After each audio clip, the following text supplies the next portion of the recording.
Periods হয় সেই অবস্থায় কিছু প্যাড ভেজাই অবস্থায় পরীক্ষা দিবে।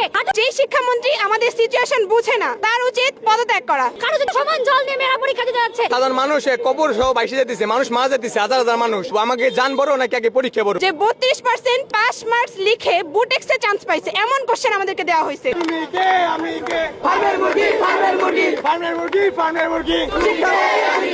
পরীক্ষার হলে যেসব গার্ড দেওয়া হচ্ছে সেগুলো আমাদের পক্ষে নেওয়া সম্ভব হচ্ছে না। আর শিক্ষামন্ত্রীকে যদি আমরা বলি, তো যেই শিক্ষামন্ত্রী আমাদের সিচুয়েশন বুঝে না তার উচিত পদত্যাগ করা। এই বন্যায় সাধারণ মানুষ বাইসে যেতেছে, সাধারণ মানুষ কবর সহ বাইসে যেতেছে, মানুষ মারা যেতেছে, হাজার হাজার মানুষ।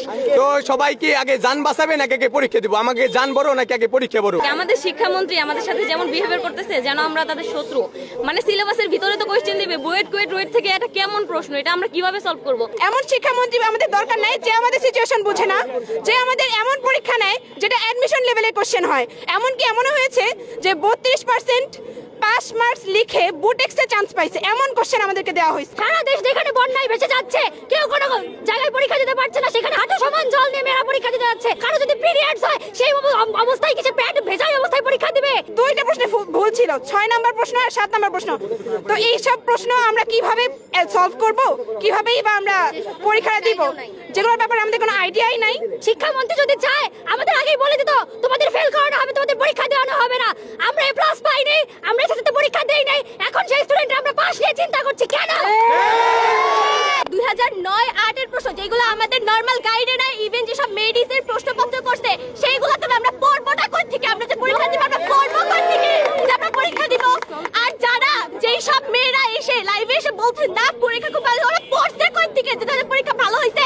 আমরা পরীক্ষা কেন্দ্রে যাই মোমবাতি জ্বালিয়ে পড়াশোনা পরীক্ষা দিচ্ছি, এটা কোন ধরনের আমেরিকান সিস্টেম? মাননীয় শিক্ষামন্ত্রী, আপনি যখন বললেন বৈষম্যমুক্ত পরীক্ষা নেওয়ার জন্য আমাদেরকে অভিন্ন প্রশ্নপত্র করা হবে, তখন আপনি যখন দেখলেন যে চট্টগ্রাম বোর্ডে পরীক্ষা নেওয়া সম্ভব না, আপনি তখন স্থগিত করে দিলেন। সেটা আমি মেনে নিলাম, কারণ বইরে আবহাওয়ার ক্ষেত্রে আমাদের কিছু করার ছিল না। কিন্তু আপনি যখন বললেন যে কোনো জায়গায় যদি কোনো কেন্দ্রে যদি পরীক্ষা স্থগিত হয়, সারা বাংলাদেশে পরীক্ষা স্থগিত করা হবে, সেটা কেন রাখলেন না? আমাদের পরীক্ষা বন্ধ করতে হবে না, সর্বপ্রথম এই শিক্ষামন্ত্রীর পদত্যাগ করতে হবে। আমরা 26 ব্যাচের কত কিছু মেনে নেব, সহ্য করব। আমাদের তো একটা সহ্য সীমা আছে। আমরা 7 বছর পরে ফুল সিলেবাসে পরীক্ষা দিচ্ছি, আমরা কিছু বলি নাই, বলেছে কিছু? আমরা মেনে নিয়েছি, কারণ আমরা ভেবেছি যদি আমরা ফুল সিলেবাসে পরীক্ষা দিই আমাদের অ্যাডমিশন লেভেলে যায় ভালো হবে। আমরা মেনে নিয়েছি।